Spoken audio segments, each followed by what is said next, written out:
नमस्कार, स्वागत है आपका। मैं हूं आपके साथ सुमित गुप्ता और इस वक्त की बड़ी खबर आ रही है। कांग्रेस की अंदरूनी सियासत और ज्यादा गर्मा चुकी है। डिप्टी सीएम सचिन पायलट नाराज बताए जा रहे हैं। एसओजी की एफआईआर और पूछताछ का नोटिस चिट्ठी के बाद पायलट की नाराजगी और ज्यादा बढ़ गई है।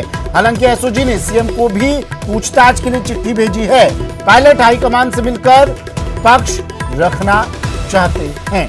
बड़ी खबर, सचिन पायलट डिप्टी सीएम नाराज। एसओजी की चिट्ठी गई पूछताछ के लिए और उसके बाद डिप्टी सीएम की नाराजगी।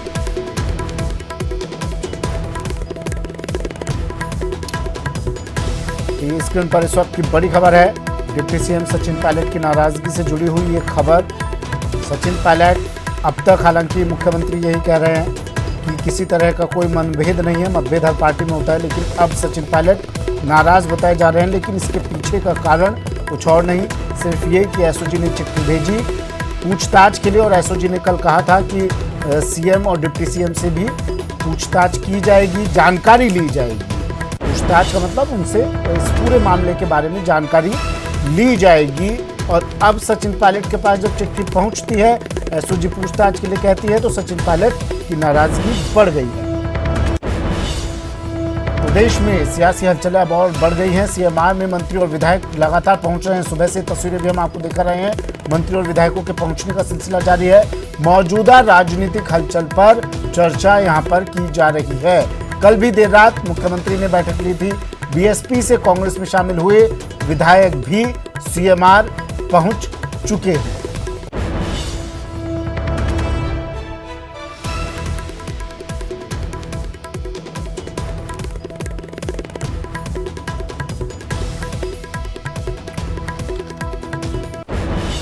कौन कौन से विधायक सीएमआर पहुंचे हैं, कौन कौन से मंत्री सीएमआर पहुंचे हैं, नाम देख लीजिए उनके।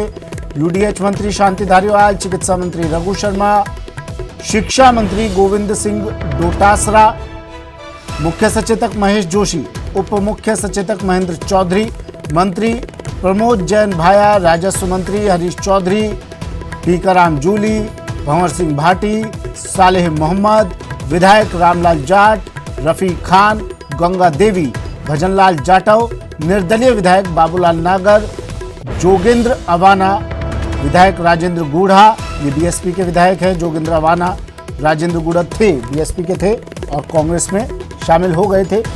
राजेंद्र गूढ़ा, विधायक संदीप यादव, विधायक लाखन मीणा, विधायक शकुंतला रावत।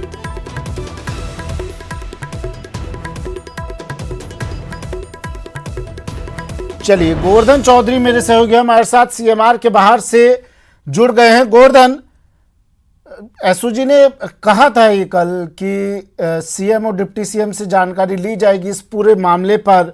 जो दो लोगों को हिरासत में लिया है उनसे पूछताछ की जा रही है और तमाम जो घटनाक्रम है, फोन कॉल डिटेल को लेकर जितने भी घटनाक्रम हैं, पूछताछ करेंगे सीएम डिप्टी सीएम से। तो अब डिप्टी सीएम नाराज क्यों हुए?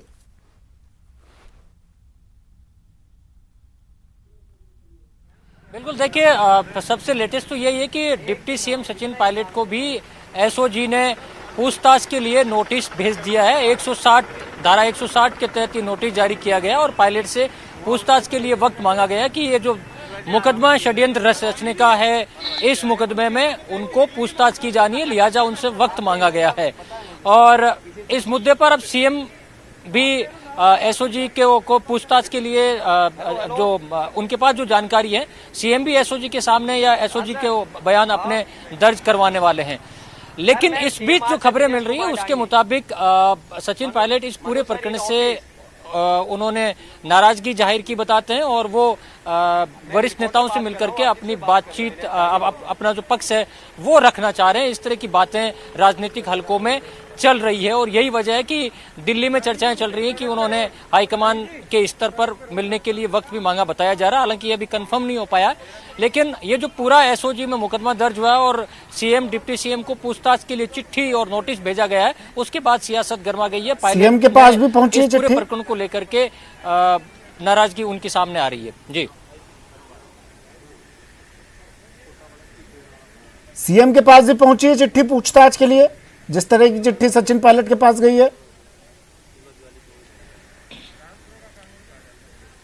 बिल्कुल, देखिए दोनों को साथ में जारी की गई है 10 तारीख की। तो फिर नाराजगी किस बात की? नोटिस जारी हुआ क्या है, वजह? तो देखिए सीएम कह चुके हैं कि मनभेद नहीं है, मतभेद हर पार्टी में होते हैं, नाराज क्यों है फिर सचिन पायलट? और दिल्ली तो आलाकमान से मिलने ही गए हैं ना, औपचारिक मुलाकात है, अपनी शंकाएं दूर करने के लिए गए हैं, बातचीत करने के लिए गए हैं, जैसा हर बार जाते रहे हैं। उनके विधायक भी शायद इसलिए गए हैं, तो नाराजगी किस बात की? ऐसा कोई पॉइंट नजर तो आ नहीं रहा। सचिन पायलट खुद सामने आकर के और मीडिया में ये नहीं बता देते कि वजह क्या है, किन किन उनके पॉइंट्स क्या क्या हैं जिनके ऊपर की उनको असहमति होगी। लेकिन इतना तय है कि दिल्ली में जिस तरह से 8 से 10 विधायक गए हैं उसको उनकी नाराजगी से ही जोड़ के देखा जा रहा है और यही बताया जा रहा है कि ये विधायक मिलकर के। गोवर्धन, मैं फिर से आपके पास लौट रहा हूं, एक और बड़ी खबर आ रही है, विधायकों की खरीद फरोख्त की सख्त जांच होगी। अब आतंकवाद निरोधी दस्ता भी जांच करेगा। एटीएस के वरिष्ठ अधिकारियों को जांच सौंप दी गई है। एटीएस डीआईजी की मॉनिटरिंग में इसकी जांच होगी।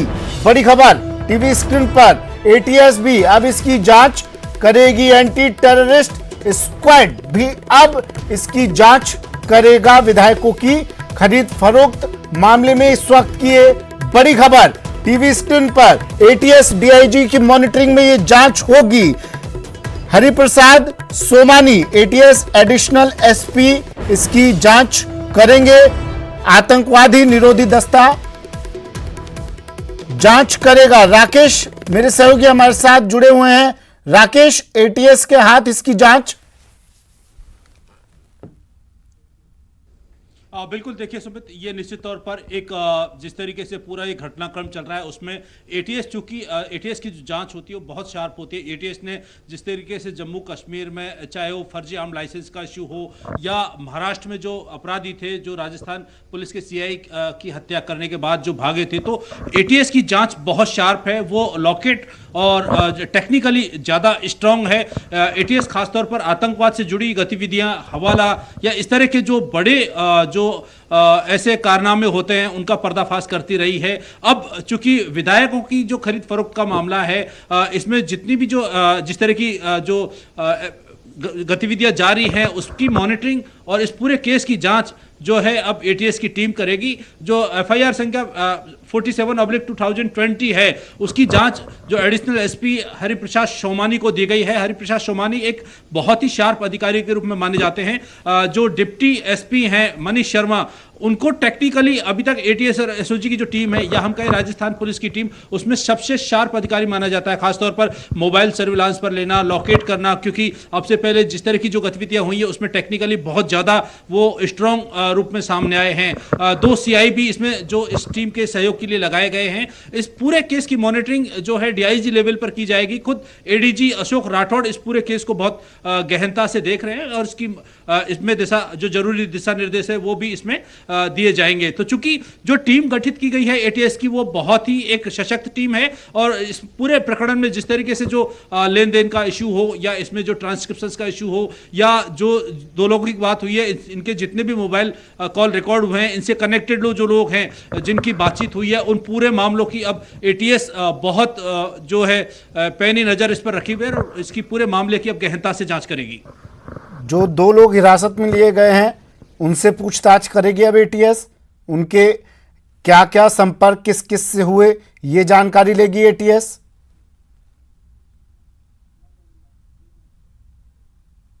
अब चूंकि पूरी जांच ही एटीएस, पूरी फाइल एटीएस के पास में आ गई है, तो सिर्फ ये 2 लोग ही नहीं, इन 2 लोगों के पास चाहे वो राजनीति से जुड़े हुए हों, चाहे कारोबार से जुड़े हों या अपराध जगत से जुड़े हुए लोग हों, इनके मोबाइल जब सर्विलांस पर लिए गए थे तो किन किन लोगों की क्या क्या बात हुई है, उन जिन लोगों ने इनको फोन किए हों या इन लोगों ने उन संबंधित लोगों को फोन किए हों, उनको निश्चित तौर पर बुलाया जाएगा। और चूंकि उन्होंने जिस तरह की संदिग्ध बातें की हैं तो उस संबंध में चूंकि ये मामला बहुत हाई प्रोफाइल है और पूरी तरीके से एक सरकार का तख्ता पलट कर करने की कोशिश की गई है, इसमें हॉर्स ट्रेडिंग की भी कोशिश की गई है, यानी जो हमारी आचार संहिता है उसके विरुद्ध इसमें कहीं ना कहीं जो है प्रयास किए गए हैं। हमारे जो निर्वाचन आयोग के जो दिशा निर्देश हैं उसकी कहीं ना कहीं अवहेलना की गई है। तो एटीएस और एसओजी जो एटीएस की टीम है, इन तमाम पहलुओं को ध्यान में रख करके जो लोग हैं जिन्होंने इन दोनों लोगों से बातचीत की है, इनके संपर्क में आए हैं या इनकी वार्ता में कहीं उनका जिक्र है, उन पूरे तमाम सबूतों के साथ इन लोगों से पूछेगी। जिन लोगों ने इनसे बात की है उनको भी जो है पूछताछ के लिए तलब किया जा सकता है। तो काफी पुख्ता सबूत इसमें जो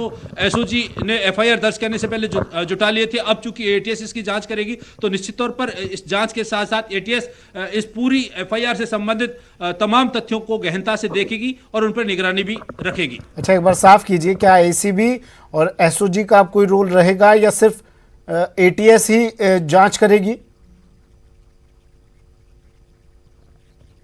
देखिए सुमित, इसमें तीनों एजेंसियों का अलग अलग कार्य हो गया है। अब एसीबी, चलिए मैं फिर से लौट रहा हूं आपके पास राकेश। जो तीन दिल्ली में क्या कुछ चल रहा है? अभिषेक आड़ा मेरे सहयोगी हमारे साथ दिल्ली से सीधा जुड़ गए हैं। हलचलें क्या है अभिषेक दिल्ली में?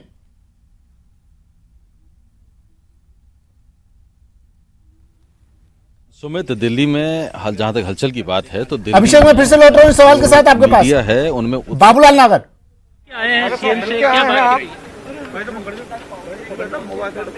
देखिए, कांग्रेस के लोग और अन्य लोग जो मुख्यमंत्री जी को समर्थन दे रहे हैं, सब राजस्थान के मुख्यमंत्री अशोक गहलोत जी के साथ। कांग्रेस को कोई भी खतरा नहीं हो सकता, न सरकार को खतरा हो सकता है।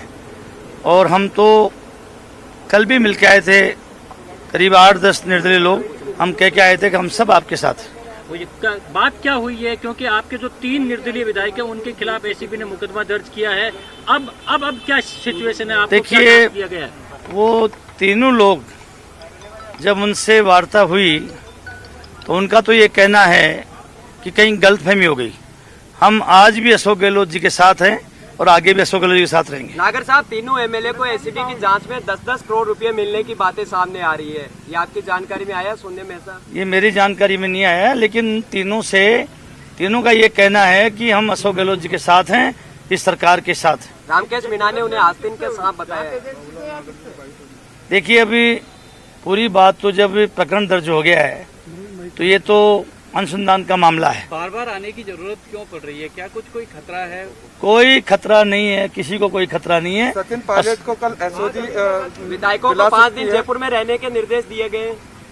देखिए, जब प्रकरण दर्ज हुआ है तो अशोक गहलोत जी, सचिन पायलट ही क्यों, जब एमएलए से जुड़ा हुआ मामला है तो एमएलए को बुलाया जा सकता है। जो धारा लगाई गई है 124A के तहत, यानी कि राज्य द्रोह, सरकार को गिराने और बदलने, सरकार से घृणित करने, सोची समझी साजिश के तहत ये धारा लगाई गई है और इसी धारा के अंतर्गत उनसे पूछताछ होगी। देखिए, अनुसंधान जब चल रहा है और विधायकों से संबंधित मामला है तो मैं समझता हूँ ये तो एक प्रक्रिया है अनुसंधान की। विधायकों को बुलाया जा सकता है, हम लोगों को भी, मेरे पास भी नोटिस है, ऐसे कई मुझे निर्दलीय विधायकों ने बताया कि हम लोगों के पास नोटिस है। 13 निर्दलीय विधायक, आप एक थे, 3 विधायक किस तरह गए? चर्चा ये भी है कि अनुसंधान के चक्कर में और भी विधायक इधर उधर हो रहे हैं। रह चुके हैं। नहीं, कोई, सारे विधायक जितने लोगों से बात हुई है, मतलब पूरी तरह सब जो निर्दलीय विधायक हैं वो सब इस सरकार के साथ हैं, अशोक गहलोत के साथ हैं। ये बताइए, 5 दिन यहाँ रहने के लिए कहा गया है क्या विधायकों को? जयपुर में रहें या कोई इस तरह वापस कोई कैंप करने की बात है क्या? नहीं, वो तो जब सामान्य कोई घटना है, मीडिया में कोई आ रही है तो निश्चित रूप से ऐसे मुद्दों पे चर्चा तो होनी चाहिए। और प्रदेश के मुख्यमंत्री जी लोग जो मिलना चाह रहे हैं उनसे मिल रहे हैं। एसीबी का जो नोटिस है वो आपको भी मिला है क्या? सभी मैं समझता हूँ शायद निर्दलीयों को सबको मिला होगा, आपको मिला है? मुझे भी मिला है। 5-7 जो मेरी बात हुई निर्दलीय विधायकों से, उनको मिला है। इसलिए मैं, ये तो एक अनुसंधान का विषय है, जो विधायकों का मामला है। केवल एसीबी का मिला या एसओजी का भी मिला है? नहीं, एसीबी का नहीं मिला, मैं तो जो एसओजी से मिला है। अच्छा, कांग्रेस के विधायकों को दिखाना मिले क्या? इस तरह का नोटिस दिखाना, नोटिस दिखा दीजिए। ये लीजिए भाई।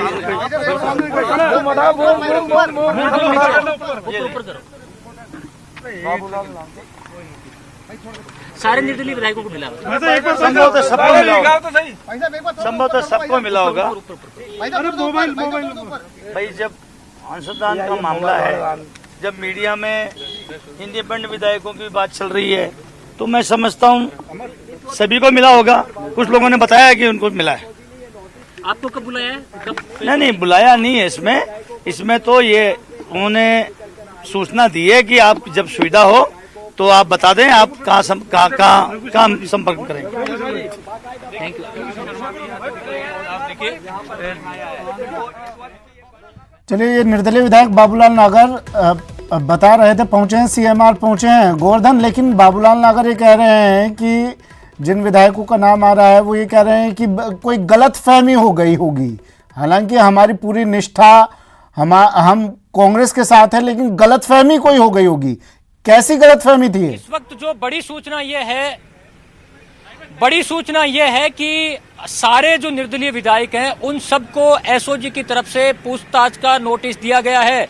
जिस तरह का नोटिस सीएम और डिप्टी सीएम को दिया गया, उसी तर्ज पर सभी जो निर्दलीय विधायक हैं उनको नोटिस दिया गया है। एसओजी ने पूछताछ के लिए वक्त देने के लिए कहा गया है।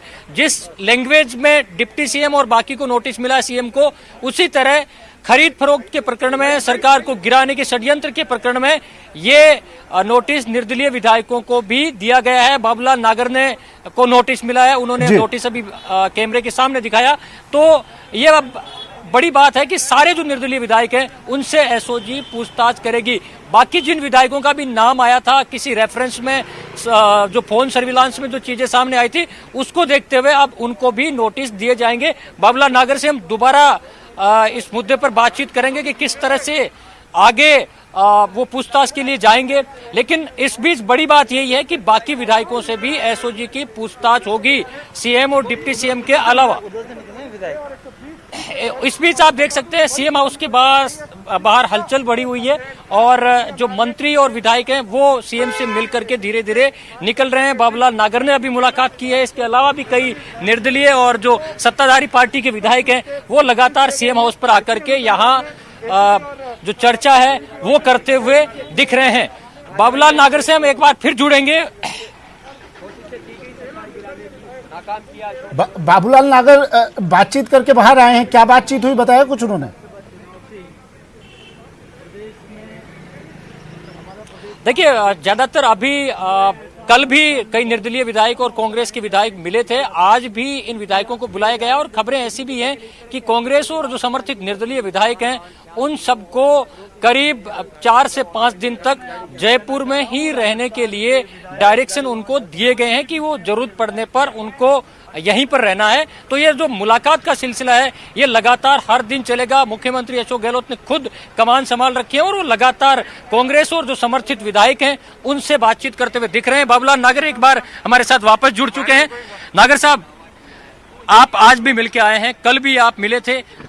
हमारे दर्शकों को ये बता दीजिए चर्चाएं क्या चल रही हैं, आपको टास्क क्या दिया गया है? कोई चर्चा नहीं चल रही। सब लोग जो भी मुख्यमंत्री से मिल रहे हैं एक ही बात कर रहे हैं कि हम सब आपके साथ हैं, आपके नेतृत्व में विश्वास करते हैं। आप जिस तरह से राजस्थान की जनता का जिस तरह से आप नेतृत्व कर रहे हैं, राजस्थान के सब विधायक आपके साथ। ये एसओजी ने पूछताछ का नोटिस आपको भी दिया है और भी विधायकों को दिया, जरा नोटिस किस लैंग्वेज में दिया है, जरा नोटिस भी हमें दिखाइए और क्या है? एक प्रकरण दर्ज हुआ है और उसमें एसओजी जो भी नोटिस आया उसमें तो ये कहा गया है कि आप अपनी सुविधा के अनुसार समय बता दें और कहाँ मिलना चाहते हैं। तो ये करीब करीब मैं समझता हूँ जब निर्दलीय संबंधी भी मीडिया के माध्यम से चर्चा चल रही है तो ये सामान्य तो सभी विधायकों को मिला होगा। नोटिस जरा दिखा दीजिए, कैमरे पे दिखा दीजिए। ये नोटिस है जो आपको मिला है, कब पेश हो रहे हैं एसओजी के सामने? नहीं, वो तो उनसे संपर्क कर लेंगे। पेश क्या हो रहा है वो तो वो पूछताछ करने हमसे कोई बाकी और कितने विधायकों को मिला है? गोवर्धन, एक बार नोटिस पर फोकस करवा दीजिए। बाकी भाई जब किसी प्रकरण का अनुसंधान चल रहा है और जब मीडिया के माध्यम से पता पड़ रहा है कि कुछ निर्दलीय विधायकों का भी नाम चल रहा है, तो निर्दलीय विधायकों में है तो हम जो निर्दलीय हैं 13 लोग राजस्थान में निर्दलीय विधायक, मैं समझता हूँ सबको ही मिलना चाहिए, सबको ही मिला होगा। तो बाबूलाल नागर ने ये नोटिस भी दिखाया है और बाकी के जो निर्दलीय विधायक हैं उनको भी ये नोटिस पूछताछ का मिला है। ये बड़ा अपडेट है और इस मुद्दे पर जब पूछताछ पूरी हो जाएगी तो कई चीजें निकल करके सामने आएगी। किन किन विधायकों को कितना पैसा दिया गया, चर्चाएं ये भी चल रही हैं कि 10 से 20 करोड़ रुपए का प्रलोभन कई विधायकों को दिया गया था। तो ये एक बड़ा सियासी डेवलपमेंट। चलिए मैं आपके पास लौटता हूं। अभिषेक मैं आपके पास भी आऊंगा, इससे पहले राकेश देखिए नोटिस तो तमाम विधायकों को मिला है, तो अब आपके पास क्या जानकारी आ रही है? अब एक एक कर तमाम विधायक जाएंगे एसओजी से मिलने के लिए, पूछताछ जो होगी उनसे? बिल्कुल सुमित, देखिए मैं तकनीकी रूप से इस चीज को क्लियर कर देता हूं क्योंकि सिर्फ जो दो लोग नहीं है बल्कि इन दो लोगों के अलावा जो हॉर्स ट्रेडिंग का एक बहुत संवेदनशील मुद्दा राज्यसभा चुनाव से पहले उठा था और इसमें जो तमाम इंटेलिजेंस एजेंसियां हैं वो सक्रिय हो गई थी। तो ऐसे संदिग्ध लोग थे जिसमें भले विधायक ना हो या जनप्रतिनिधि ना हो जिनको विशेषाधिकार लागू होते हैं, लेकिन कई लोग जो कनेक्टेड है उन लोगों के फोन पर जब वार्ता हुई है तो वो वार्ता एसओजी ने सर्विलांस पर ली है और उसमें जो करीबी लोग हैं उनकी जब वार्ता हुई है और उसमें कहीं ना कहीं एसओजी के हाथ में ये सबूत लगे हैं कि बहुत बड़े लेवल पर, चूंकि एसओजी ने एफआईआर भी दर्ज की है कि सरकार के तख्ता पलट की कोशिश की जा रही है। तो निश्चित तौर पर संक्षिप्त में बताइए, क्या और भी कुछ बीजेपी के दोनों बताए जा रहे हो कार्यकर्ता, बीजेपी से जुड़े हुए लोगों के फोन भी सर्विलांस पर लिए गए हैं? कुछ ऐसी जानकारी है? बिल्कुल, देखिए इसमें जो जनप्रतिनिधि नहीं है, जो विधायक और लोकसभा सदस्य नहीं है, जिनको विशेषाधिकार जो मिलते हैं, उनके अलावा जो तमाम लोग हैं उनकी जो जांच एजेंसियां जांच दिल्ली लिए चलते हैं। अभिषेक आरो मेरे सहयोगी काफी देर से हमारे साथ खड़े हैं, अपडेट लेते हैं। क्यों नाराज हैं सचिन पायलट? अभिषेक, नोटिस तो तमाम, चिट्ठी तो सभी विधायकों के पास पहुंची है पूछताछ के लिए, सचिन पायलट को ऐसा क्या लिखकर भेज दिया एसओजी ने जो नाराज हो गए?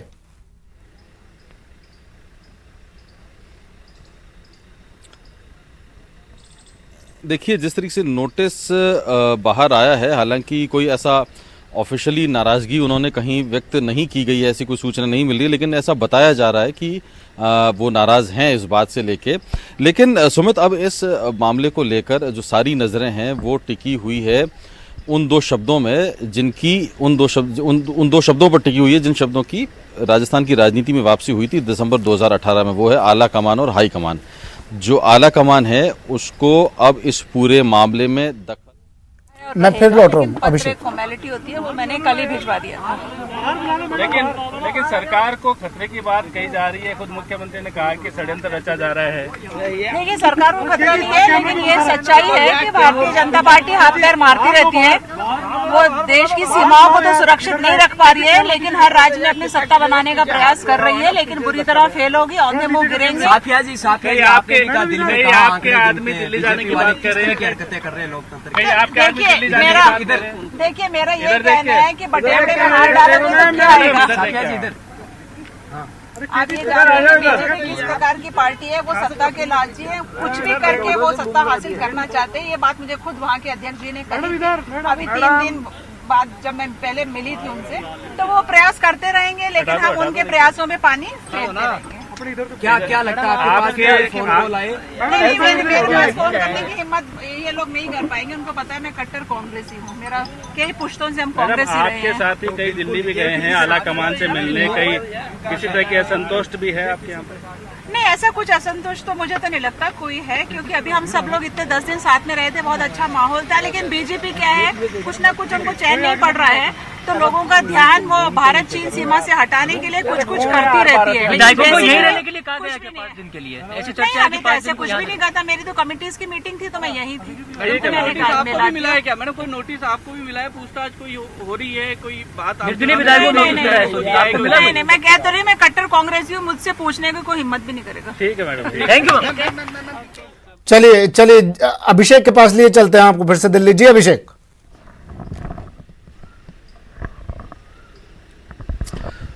सुमित, ये जो पूरा मामला है वो अब जो राजस्थान की राजनीति में जिन दो शब्दों की 2018 के दिसंबर महीने में वापसी हुई थी, आला कमान और हाई कमान, उनके इंटरवेंशन से ही ये पूरा मामला सॉर्ट आउट हो सकता है। क्यों? और बताया ये जा रहा है कि दोनों जो धड़े हैं कांग्रेस के, उनमें से कोई भी या तो आला कमान से मिलने का वक्त मांग सकता है पूरी चीजें रखने के लिए सामने, या एक ऐसा भी तरीका हो सकता है कि अविनाश पांडे जो प्रभारी महासचिव हैं और उनके साथ में केसी वेणुगोपाल जो कि संगठन महासचिव हैं, वो दोनों जयपुर जाएं, वहां पर विधायकों से 1-to-1 करें, सब तरीके का फीडबैक लें और फीडबैक लेकर वापस आकर यहां पर आलाकमान को बताएं। ये दोनों तरह की स्थितियां हो सकती है। जो धड़े हैं, उन धड़ों के जो प्रमुख लोग हैं उनको आलाकमान सीधे बुला सकता है, या केसी वेणुगोपाल और अविनाश पांडे को जयपुर भेजकर और उनसे सारी जानकारी मंगवा कर और उसका निष्कर्ष जो है वो आलाकमान उन दोनों के साथ में बैठकर निकाल सकता है कि किस तरीके की परिस्थितियां हैं और इसका संभावित सॉल्यूशन क्या हो सकता है। लेकिन चूंकि अब ये गेंद सीधे सीधे आलाकमान जो कांग्रेस हाईकमांड है उनके पाले में जाती दिख रही है, तो सबसे बड़ी बात है कि जो हाईकमांड है वो किस तरीके का फैसला करता है, और वो उस सूरत में ज्यादा इंपॉर्टेंट हो जाता है जब कांग्रेस के कई बड़े नेता कांग्रेस की वर्तमान स्थिति को लेकर चिंता जाहिर कर रहे हो। कपिल सिब्बल ने ट्वीट करके आज इसी तरह की चिंता जाहिर की है कि अगर ऐसा होता रहा, जो जिस तरीके की परिस्थितियां बन रही है, तो कांग्रेस किस तरीके से सर्वाइव करेगी, कांग्रेस किस तरीके से आगे बढ़ेगी। तो अब कुल मिला के इंतजार इसी बात का किया जाना चाहिए कि जो कांग्रेस का, जी बिल्कुल इस तरह से हमारे सूत्रों से ये खबर आ रही है कि अहमद पटेल से कल रात को उनकी मुलाकात हुई है, अहमद पटेल के आवास पर हुई है। कल रात को राजेंद्र बिधुड़ी जो बेगू के एमएलए हैं उनकी भी मुलाकात हुई है लेट नाइट, करीब 12 बजे के आसपास। और एक चीज और आ रही है कि करीब हफ्ते भर पहले भी सचिन पायलट की और अहमद पटेल की बातचीत हुई थी और उसमें सचिन पायलट ने चीजों को विस्तार से अहमद पटेल के सामने रखा था।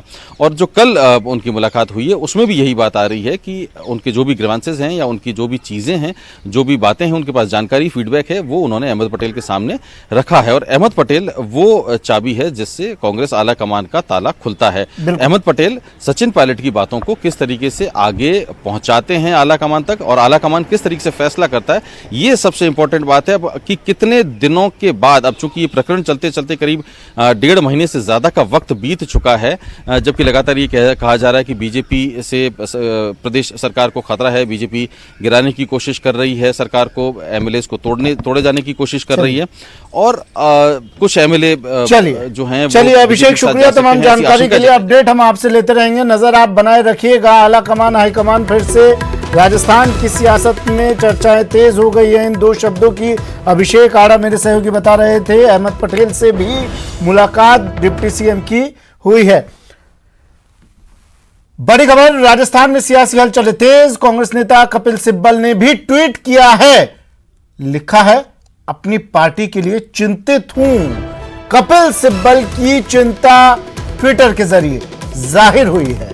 कपिल सिब्बल ने पार्टी से ही सवाल उठाए, क्या हम हॉर्स ट्रेडिंग के बाद ही जागेंगे? कपिल सिब्बल कह रहे हैं भाई जल्द से जल्द कोई सख्त कदम उठा लो, हॉर्स ट्रेडिंग हो जाएगी, उसके बाद नींद से उठोगे, नींद से जागोगे।